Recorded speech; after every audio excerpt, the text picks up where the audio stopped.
Hi everyone, today I'm going to be talking about the progressive reformers Alice Paul and Susan B. Anthony. Alice Paul was raised in a Quaker home.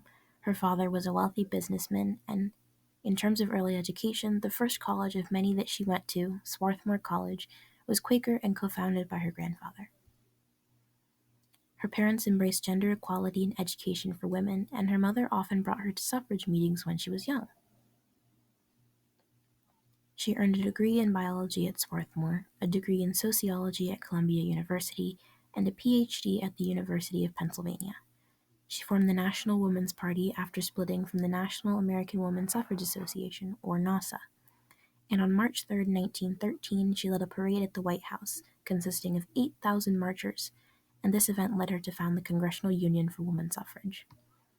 She pushed for the ratification of the Equal Rights Amendment, but it was not ratified in enough states to be approved. In January of 1917, she led a 1,000-member strike and was jailed for 7 months as a result. While in jail, she went on hunger strike and had to be force-fed. Moving on to Susan B. Anthony.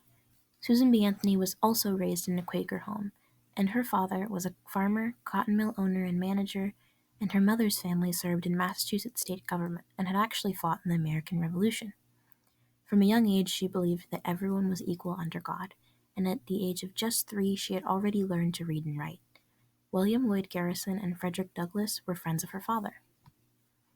In 1888, she founded NASA, or the National American Woman Suffrage Association, which I mentioned earlier, by merging the two largest suffrage groups together. She was the newspaper editor for the Revolution with fellow suffragist Elizabeth Cady Stanton.